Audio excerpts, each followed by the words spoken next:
Pardon, moi j'ai travaillé chez Orange d'abord, puis chez Blue Kiwi, aujourd'hui j'ai ma propre société. Et puis surtout je suis un FADA, Social Agency. Elle sert à quoi?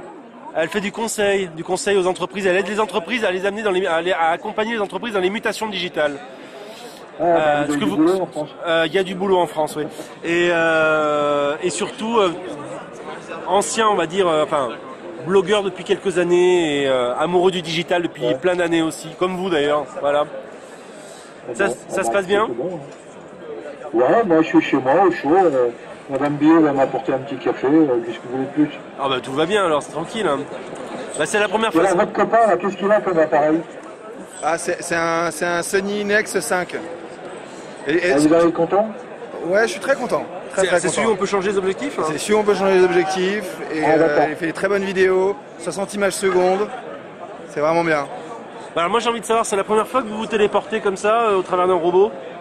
Oui, j'ai fait des tests avant l'ouverture du web. Bien sûr. Mais est-ce que c'est la première fois que ça arrive? C'est la première fois et c'est une expérience tout à fait intéressante. Alors c'est intéressant parce que je vais vous dire, il y a 6 ans de ça, 8 ans même de ça, lorsque j'étais chez Orange Labs, j'ai travaillé sur un projet avec un robot qui ressemblait un peu à ça d'ailleurs, dont l'objectif était effectivement de faire de la visite de lieux à distance pour des gens qui étaient à distance, donc des voyages, des visites de musées, etc., pour des gens qui ne sont pas sur place. Et ce qui est très amusant, c'est que je pensais pas un jour le faire en vrai, surtout avec vous.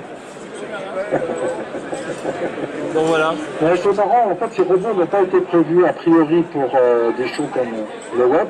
C'est des robots de type bureautique. Oui. Hein, vous avez plusieurs locations, vous pouvez balader le robot à l'intérieur d'un immeuble. Deuxième chose, c'est pour tous les services à la personne. Oui.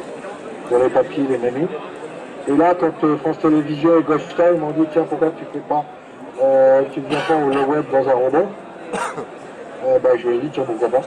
Bah exactement. Alors le problème, c'est que la couverture Wi-Fi n'est pas très bonne. Oui. Donc je peux pas aller loin. Dommage. Ouais. Parce que là, vous pourriez aller. En fait, tu veux dire c'est un robot à mobilité réduite, quoi. C'est bien placé, monsieur Génaro. Bien placé. Non, ce qui manque, ce qui est dommage quand même, il faut le dire, c'est le côté avoir un bras ou quelque chose qui permettrait d'interagir aussi avec l'environnement. Mais ça va venir. Bien sûr, ça va venir. Moi, j'ai vu les robots de chez. Pas de bras, pas de chocolat.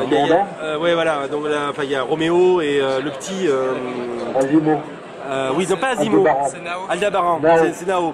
J'ai joué avec Nao. Il a fallu me retenir pour pas que je le vole, pour pas que je parte avec. Mais je trouve ça extraordinaire justement. Le petit Nao, il est juste à croquer. Ouais. Il est juste tout mignon. Et justement lui. C'est un ancien cadre, un cadre du Crédit Agricole qui a fait ça. Ah ouais, je savais pas. Donc je trouve ça assez intéressant justement pour les services à la personne, notamment ce vers quoi vont les Japonais d'ailleurs. Tu sais que les Japonais ont lancé il y a un moment un vrai plan industriel à la japonaise pour être les numéros 1 qu'on voit, ils sont là-bas. Pour être les numéros 1 en 2020, les numéros 1 de la robotique comme étant un vecteur d'économie, un vecteur de driver de l'économie. Et donc eux, nous on a ça, c'est très bien. Mais effectivement, Azimo, etc., ça fait des années qu'ils travaillent dessus. Et puis ils sont en avance, ils marchent, c'est vachement bien. C'est juste extraordinaire. Voilà.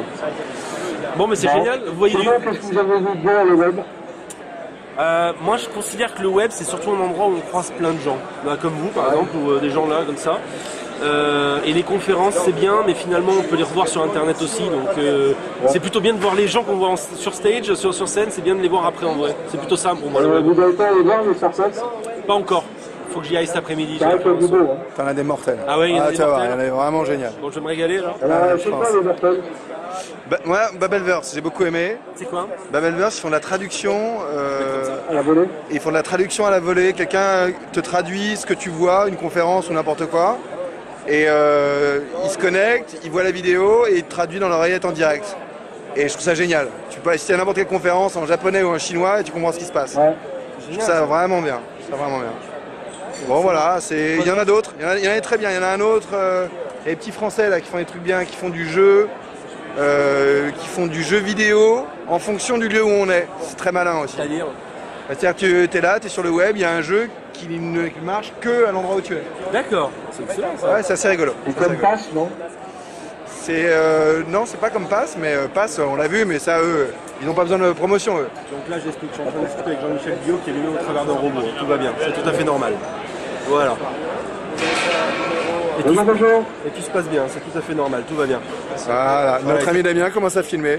On est tous dans des émissions réciproques, c'est bien. Voilà, oui, parce que Naro est Salut les amis. c'est tout à fait normal. C'est quoi l'autonomie de ce type de robot, Jean-Michel? Pardon? C'est quoi l'autonomie de ce type de robot? Moi je vous dis au revoir. Vous prenez la suite chez Damien. Voilà, allez.